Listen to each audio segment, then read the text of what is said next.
بسم اللہ الرحمن الرحیم۔ دودھ پیتے بچے کا پیشاب ناپاک ہے۔ بعض ہماری عورتیں جو ہے وہ دودھ پیتے بچے کے پیشاب کو ناپاک نہیں کہتی اور یوں کہتی ہے کہ یہ تو ابھی بچہ ہے۔ تو ایسا حکم شریعت کا نہیں ہے، بلکہ شریعت کا حکم یہ ہے کہ دودھ پیتے بچے کا پیشاب اسی طریقے سے ناپاک ہے جس طریقے سے بڑے آدمی اور بڑے لوگوں کا پیشاب ناپاک ہے۔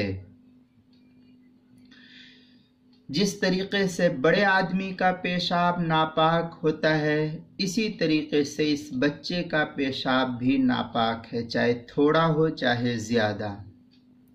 البتہ احادیث مبارکہ کے اندر دودھ پیتے بچے کے پیشاب کے پاک کرنے کے طریقہ کار میں قدر تخفیف نقل کی گئی ہے۔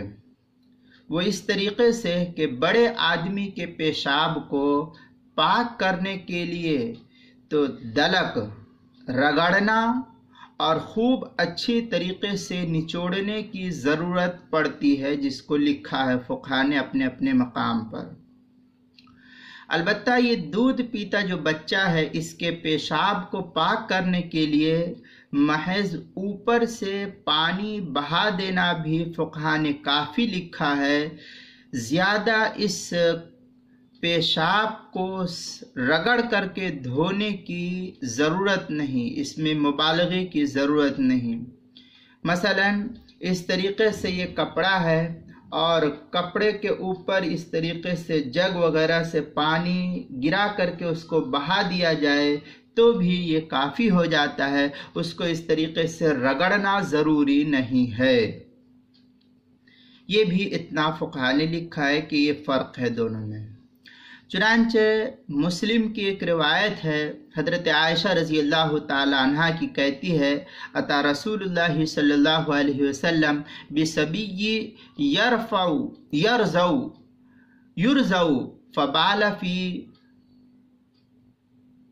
حجرہ فدعا بماء فصبہ علیہ۔ یہ عبارت جو ہے مسلم میں ہے، پہلی جلد 139 صفحے پر۔ فتح الملہم میں علامہ شبیر احمد عثمانی رحمۃ اللہ علیہ نے نقل کیا حضرت امام محمد رحمۃ اللہ علیہ کا قول، قال محمد رحمہ اللہ وبہذا ناخذ، اس کے تحت جو ہے ایاہ غسلا حتی تنقیہ وہو قول ابی حنیفہ رحمہ اللہ کے تحت جو ہے ایک عبارت نقل کی ہے۔ اس سے یہی معلوم ہوتا ہے فتح الملہم کی پہلی جلد 450 صفحہ، اور اسی طریقے سے امام نووی رحمۃ اللہ علیہ نے شرح مسلم کے اندر بھی پہلی جلد جو ہندی نسخہ اس کی 139 صفحے پر، شامیہ کی پہلی جلد 523 صفحے پر، کتاب المسائل کی پہلی جلد صفحہ 110 اور 111 پر بھی اس کو نقل کیا ہے۔